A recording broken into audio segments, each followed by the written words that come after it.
And now it all makes sense. I love when things like, even there, I know you guys think I know a lot, and I predict a lot. A lot of my things are that I predicted are accurate, and you're absolutely right. A lot of the things that I have predicted are very accurate. I am very accurate with my predictions. A lot of people call me a goat. I have no idea why, what that means. I'm not an animal, like a farm animal. I don't sound like a goat. I don't think I look like a goat. Maybe I smell like a goat sometimes. But that's probably, I don't know. Anyway, even I, with this vast knowledge of intel, right? I don't even know a lot of things that are happening, and a lot of things in my mind don't make sense. And then I get the call.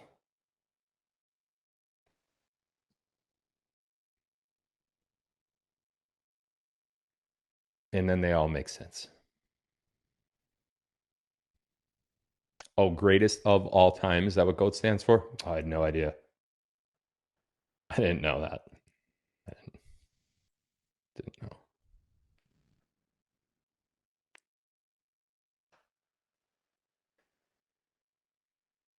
Once you start looking at what could possibly happen here over the next 5 or 6 weeks leading up to the election in early November. Now, I'm going to preface this whole thing by saying I did not think that the election would happen in 2024. And after I heard what I heard in terms of this new intel drop, I still don't think there's going to be an election happening. Now, I didn't get clarification on that, but let me just explain what I was told.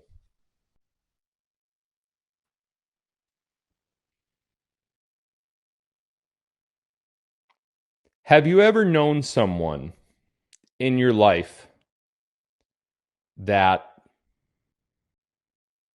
was so spoiled or entitled that they just thought they would always get away with everything, and no matter what, someone very powerful would always bail them out? Literally to the point where they thought they had a license to kill and do anything. Kill, rape, traffic, drugs, anything. Have you ever known anyone, maybe not to the extreme of murder, but I'm sure if you just thought you could put a name, whether it's somebody personal that you know or even somebody that you see in the media, that you just thought they were invincible, and there's nothing that anyone could ever do to stop them.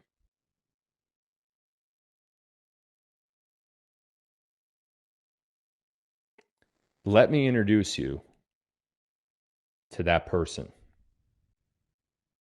And that person is Kamala Harris. Ready for this one? I've been saving this one for a while. It's going to be a very red October. I think I've heard that somewhere before. I don't know where. It was probably just in a book I read or something. It definitely wasn't Q. Because, Q, you know what I mean? Everybody tries to shy away from Q. And, that's more so than Trump coming back, implementing Project 2025, completely getting rid of government and restructuring it from the ground up, arresting politicians, arresting media people, arresting Hollywood, arresting music. On top of all of that, I mean, that's all great. And trust me, I want that vindication too.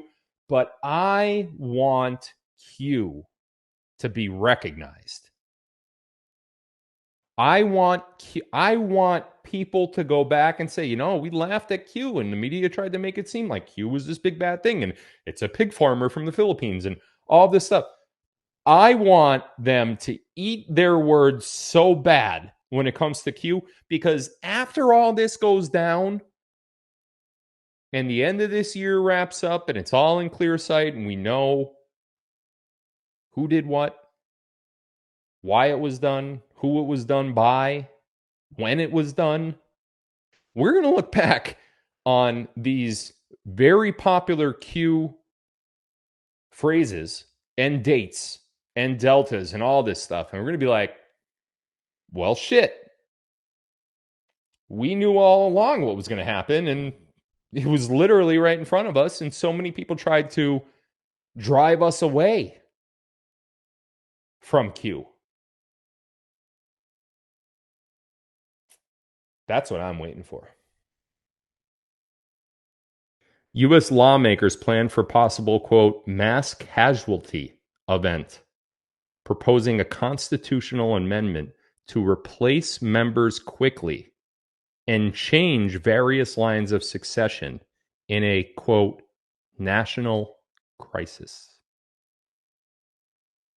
Why? Why are they preparing that? Do they think maybe that, are they using the word casualty interchangeably with arrest? So instead of mass casualty, it's mass arrest. Is the casualty not a death, but more of a metaphorical death? Yes. Yes, it is. Which, you know, I don't want to pat myself on my back. I would never toot my own horn. But I did tell you that 80 to 90% of Congress was going to be swept right out of there. And now suddenly in September, just a few months after I told you guys that, suddenly legislation is being passed through Congress for a mass casualty and changing the lines of succession. Yeah, I guess it doesn't make sense, does it? The draining of the swamp, ladies and gentlemen. That's what it is. It's not a mass. Why can't I say mass casualty? Why do I keep saying mass? Like a. Don't worry about that. So yeah, big things are going down. And if you have not yet gotten your wealth out of that dollar, it's going to really be rough for you. Really, really rough. All right, again, just for you guys that tuned in a little late, whoa, I will tell you a story about Kamala Harris and how she is going to jail. Wah, wah, wah, wah, wah. All right, that's not funny, really. I didn't really think that was funny. What happens after Kamala steps down? Will there still be EBS? Good question. I could see how EBS would fit in to a pre-election hypothetical narrative. I could see that. That makes sense. What makes more sense to me, though, is the EBS going off as all of these mass arrests are happening.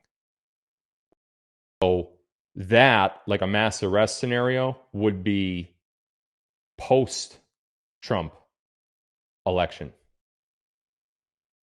It wouldn't be before the election.